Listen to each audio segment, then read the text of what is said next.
Hello, good morning everybody. This is Linda and the name of our channel is Hooks and Thread. We're glad that you could be with us this morning, and I'm sorry that we've been absent for a few days, but you know, with everything going on, it's sometimes hard to video. We made a trip Friday to Little Rock to a neurologist, and it was a long day.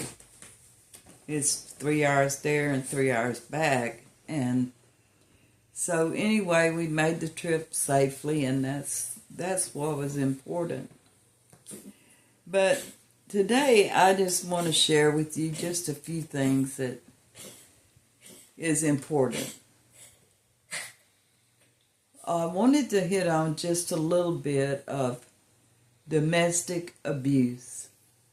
Now, through the next few months, I'll cover more. I lived in domestic abuse for about 18 years. And no matter what I did, seemed I was always on the little end of the stick, I guess you'd say. I was accused of everything in the book, which was not true, but that's how narcissists work. It's always turned around where it's your fault. It doesn't matter what you do or what you say, or not say anything at all. It'll be turned around where it's your fault. So I know that millions of you are going through this every day. I wish there was a real good answer for you, but unfortunately, there's not. But as I've seen a psychiatrist for several years, a therapist, one thing I did learn through all of it: if somebody slaps you upside the head, or takes their fist and knocks you down, they're definitely saying they don't like you, and they definitely don't love you. If you take your child, for instance, just a little baby, and I'm going to say most mothers, they're not going to abuse their children, because they love their children. They would die for their children. And it's the same way when you marry someone. You're supposed to live for one another, and both of you live for God. In a lot of cases, one lives for the other, but the other one don't. And it makes it a real rocky relationship. I'm sorry, I'll never do that again. Some women get tied down and have 2 or 3, 4 or 5 children. And they feel that they certainly have no way out, because there's no way they can make a living for their family, their children. But I'm here to tell you that you can make a living. I don't know how many times I've heard in my life where I would just get beat unmercifully, and they'd say, "I am so sorry. I will never do that again. If you'll just forgive me." I don't know how many times I left, and I would always end up going back. And I would fall for the same line every time. "I'm so sorry. I will never do it again." Well, I can tell you that, sorry, had some pop-ups there. Sorry about that. But I don't know how many times I've heard that. I'm so sorry. I'll never do it again.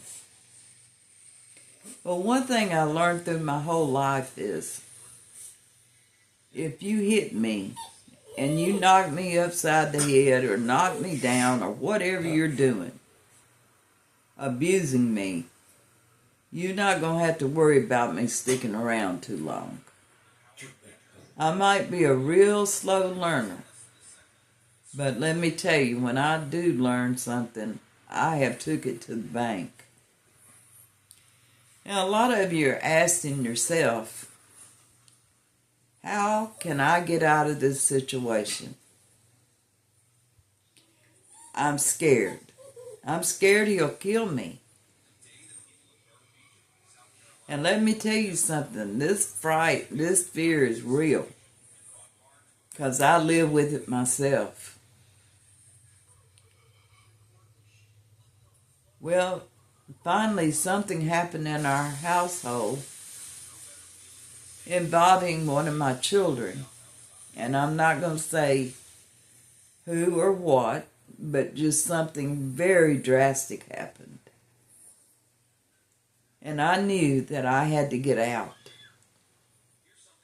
I knew if I didn't get out, that something really bad was going to happen. So when it got daylight, I went to my husband's mother, and I asked her for a loan. And she gave me the money and told me, don't worry about paying it back. I told her what I was using it for. And I never did go back, but I understand the fear that you have because they put a fear in you that they'll kill you. And you believe it, and some of you better believe it because there's a lot of unstable people in this world. I can't tell you how you can manage to get out of an abusive situation. I can tell you how a lot of people have done it. I can tell you how I done it. But I don't know what will work for you. Because I don't know what you're living with every day. One person cannot speak for another person. But I will say this, that there are shelters all over the United States. And there are people that will help you. There was a lot of people that helped me once I decided I was not going back. My father had helped me so many times till he said, I'm not helping you anymore. Because every time I help you get out of it, you just go right back in it. And that was true. He wasn't lying. That was really, really true. But John is telling me he's going to take the dogs outside, and that's okay. They have to go outside every day. Rain, sleet, shine. You can hear them. Come on, kid. It won't last long. Come on. He'll take them out, and they won't hear anything else from them. Come on. Up. But anyway, back to our conversation. Yeah. Up. You know, the first thing you probably really need to do is start saving you some money. I mean, you got to have money for everything. It doesn't matter what you're going to do. You're going to need some money. And I know sometimes it's hard to save even $50 a week, even $20 a week. But try to put something up. I know at one time in my life I was collecting old rings. And there was a lot of them that laid around the house that where the stones were taken out of them and whatever, you know. just junk, what you call junk jewelry. Well, I had started picking them up, and I didn't know what they'd be worth, but I thought, well, maybe they'll be worth something. I don't know. Some of them had some gold in it, I'm sure. So I had 8, 9, 10 that I had collected through the years. And at one time in my life, I took these rings to a jewelry shop, and I had one big heavy ring, and I thought it was sterling silver, and I knew that it wouldn't be worth very much. But anyway, I took all these rings to a jewelry shop, and I told them I wanted to sell this junk jewelry. So he told me to come back in a few hours, and he would converse with his partner and see what they said. So when I came back, he told me, he said, I can write you a check for like $800. And I like to fell over. You know, in my mind, I thought it was probably going to be about $100. But, you know, I'm just saying ways that you can try to generate some funds. If you can't save but $10 a week, whatever you can put back, because you're certainly going to need some funds. But I can't give you any solid advice on what to do, because everybody is different. Every husband is different. You know, at one time I really wanted to take a baseball bat to my husband. And I was married to him almost 18 years. And I took this abuse on a daily basis. So I can certainly relate, and I can tell you that I finally did get out of it. I finally rented me a little house with my 2 little babies. And I had an old truck, and I had to drive it back and forth to work, which was probably about 25 miles there and 25 miles back. And when it was cold and in the wintertime, I would have to take the battery out and take the battery in the house so the battery wouldn't get cold. Because once the battery got really cold, it wouldn't crank my truck. So I needed a new battery, but I made it that whole winter on that no good battery. But it was really trying. No matter how cold it was when I came in from work, I'd have to take that battery out of that truck. And no matter how freezing cold the next morning,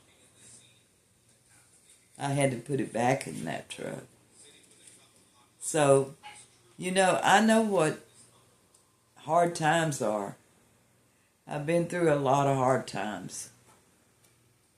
I think the worst part of all of it is the abuse to your children. I think that's the worst of worst. I can remember saying many, many times in my life, beat me, but keep your hands off my children. You know, I could not stand the abuse toward my children. So I can just relate to what you're going through, and on an everyday basis. I know not every day is bad. I know that. There's some good times.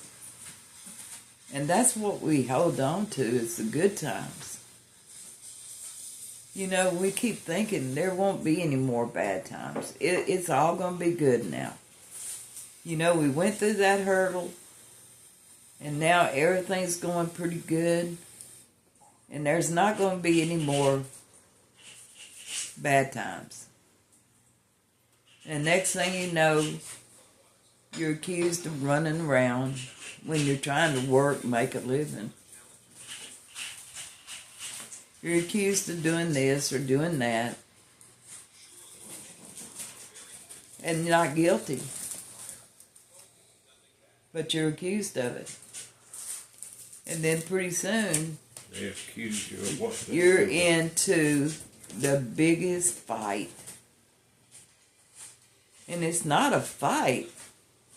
Because normally, like me, I weighed about 110 pounds. I wasn't very big. So I say a fight. It really wasn't a fight. What was I going to do to this man that was 3 times my size? Not going to do too much. But I'm just telling you to take care of yourself.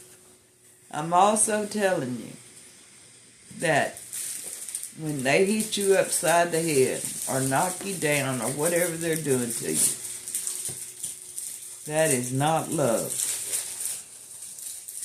Don't even think about it being love. It's not. If there is any way you can get out and do it safely, do it safely. Because you don't want to get hurt and you don't want your children to get hurt. That's why you can't just give advice to people. Because whatever worked for you may not work for them. How you did it may not work for them. You know your partner. And I'm even talking about women that beat men. There are a lot of women that abuse men. I talk a lot about men abusing women because that's what I went through. But vice versa is very true too. So no matter what kind of relationship or who relationship you're in with, hitting is not love. I'm sorry is not love. I'm sorry, I'll never do it again. They should have been put in gold letters. I'm sorry, I'll not do it again. If you'll take me back and forgive me, I will not do it again. No, it works till the water gets hot and then you're right back in that hot skillet again. You just climbed out of a skillet and now you've jumped right back in it. Doesn't make much sense, does it? I did it time and time and time again. I'd get out of that skillet, out of that frying pan, as Daddy said. I'd get out of that frying pan and I'd jump into the fire. You know, and that was really the truth. That is what I really, really did. But I want you to know that you can get out. You know, you just got to find what's going to work for you. Maybe you have to go to a different town. Maybe you even have to go to a different state. Whatever works for you, that's what you need to do. But, you know, be careful in whatever you decide. Because the people in the world now, they're very unstable. You know, back when I went through it, probably, 100 years ago, seems like now, it wasn't as hard because people wasn't like they are nowadays. They were, but not as many. So whatever you decide, be careful. Have somebody to help you. You know, my mother passed away when I was very young. So I didn't have a mother I could depend on. You know, to tell me right from wrong or tell me anything. But I had a really good daddy. And my daddy helped me a lot. You know, he did. And I couldn't have made it without my daddy. And that's the truth.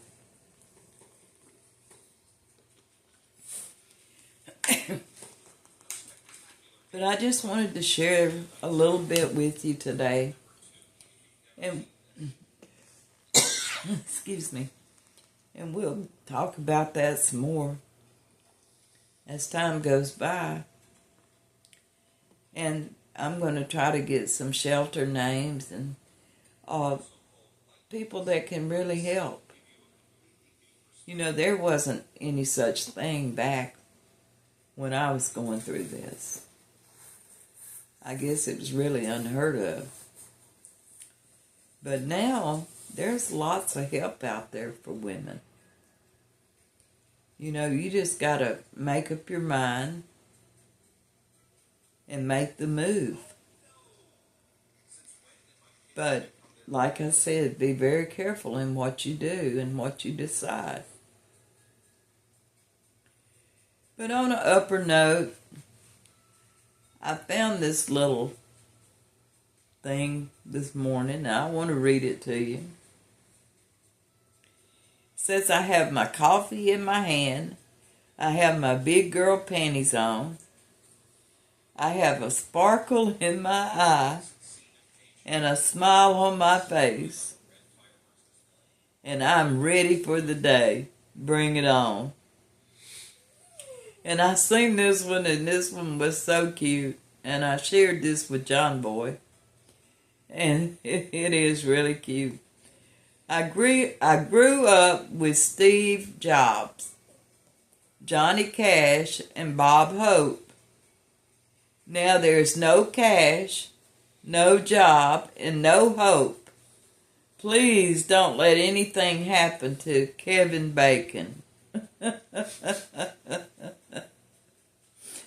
And the last one that I read this morning was, a mother can take care of 10 children, but turned around, 10 children can't take care of one mother. And that is just about the truth, too. I'm telling you, it really, really is. I see so many people, women and men, put into facilities, and they never go see them. They never call. But when they die, oh my goodness, it's all sad. While they're living, give them a call. You don't have to go every day. It only takes 3 minutes, 5 minutes to make a simple phone call. And you know it means life or death to some people. They just, in that environment of not seeing anybody,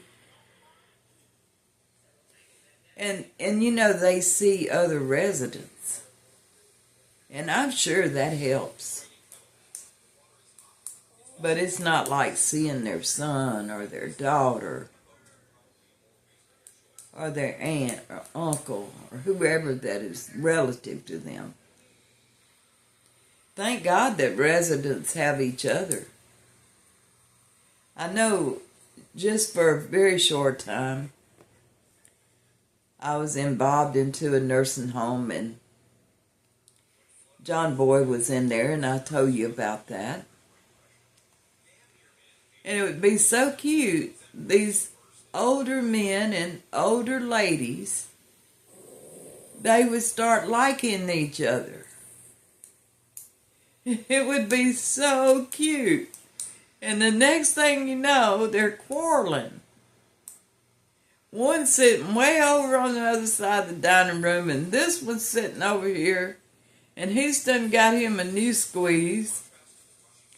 And the other lady is sitting over here on the other side. Boy, she is throwing a fit. And we would sit there and laugh because it was so cute. I mean, it really was. And you know, the women outnumbered the men probably 10-1. Or maybe even more. There was way more women in that nursing home than there were men. And it would be so cute. So, you know, I understand that some people have to put their mother or father or whoever in a nursing home. I understand that. I mean, I can relate to that. But I can tell you this. They don't want to be thrown away. And they get in there before they realize what they have done. You know, they say, oh, we'll just go. The doctor will tell them, you need to go for therapy. And so they'll consent to go for 2 or 3 months or whatever it is. And then somehow they end up in there forever. And then they turn around and I don't even know how I got in here. I don't understand. Well, you went in there for a little bit of therapy and now you're there. Because they say you're not confident to go home. So what I'm saying is I understand nursing homes and I've been involved in them. We sung in them many times. Go see your mother. Go see your daddy. Brother, sister, whoever's in there. If you can't go see them, call them up. Everybody nowadays has a cell phone. And even if you're calling long distance, it's not costing you anything. So call them up. Tell them, hey, you know I was thinking about you. I love you. I miss you. How you doing today? You know, even how are you? How are you doing? Are you doing okay today? Do you need anything? Oh, no. Most people's not going to ask you that. Do you need anything? Because they're afraid you're going to say you need something. Mm-hmm. But let me tell you, your mom and dad raised you. And most of them, I'm not going to say all, most of them did the best they could. They did the best they knew how. Did they make mistakes? Oh, yes, of course. We all make mistakes. But they did the best that they could. So I'm going to close this. It's longer than I want it to be. But I wanted to start talking to you about abuse. And I will continue this. It's not only just physical abuse, there's all kinds of abuse. And we're going to cover some of that as we go along. But right now, I'm going to tell you, bye. God bless. God bless all of you. Be good. Be kind to one another.